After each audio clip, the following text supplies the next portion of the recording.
name's Nancy Larson. I live in Avondale Estates, and this is a message for Senators Perdue and Isaacson. This week, I am celebrating the 12th anniversary of my life-saving kidney transplant. My name is Ense. I am a Georgia resident. I'm an immigrant. My mother and I became U.S. citizens my senior year in high school. So she had breast cancer, she got chemotherapy, and we found out that she was cancer-free. A year later, her tumors came back, but this time they spread to her brain.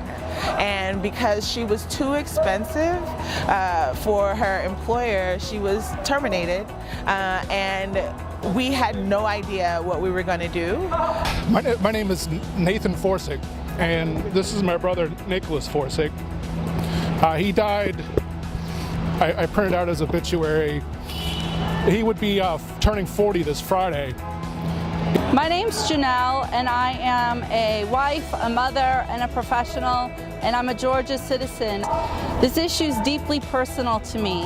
I'm a breast cancer survivor, and I rely upon medication to reduce my odds of breast cancer returning. I'm an Emory physician at Grady, and I want to talk a little bit about Grady.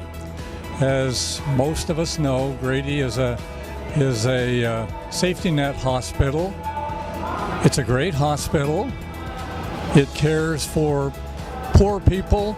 It depends upon funding from the counties, but most importantly, it depends on the funding for Medicaid.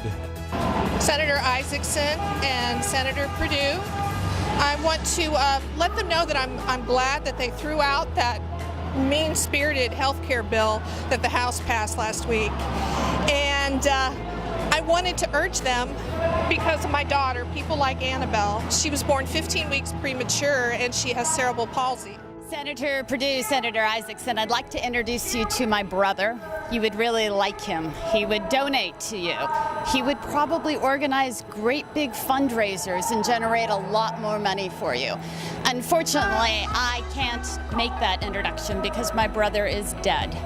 My brother is dead because he had a pre-existing condition that prevented him from getting health insurance. I want to tell my story because I feel like it's not really a story that's being said, and that is for those of us that are on private insurance and what our life was like before the ACA. I have a niece with juvenile diabetes that requires daily insulin injections, continued health monitoring, to minimize the risk of the inevitable complications that disease brings about for the person that's had to deal with it. This message is for Senator Perdue and Senator Isaacson. I am a resident of Georgia. I was born and raised here. Hashtag Grady baby. I am young. I am 24 years old. And I am someone who is living with the human immunodeficiency virus, also known as HIV. I had a heart attack 20 years ago, and obviously for 20 years this would have been, if I would have been on an open market, I would have been in a high-risk pool. I'm here to talk about our healthcare system because I lost my wife, and there's no excuse for us living in a system like this.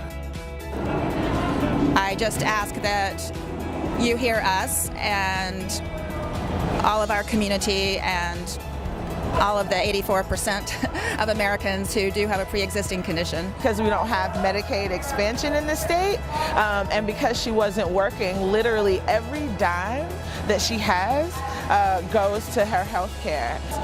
The Affordable Care Act has literally saved people's lives, and we need you to make sure that it continues to do so now and into the foreseeable future. So I just want to urge our senators to please consider our kids when they're writing this new health care bill, because this is something that means so much to me and so much to my family.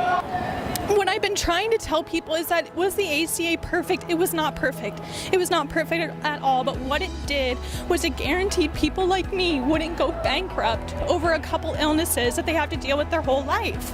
The ACA needed funding, and they put put together a contract, a supposed contract between the wealthy and the healthy and the young to provide care, to help support care for the elderly, the poor, and the ill.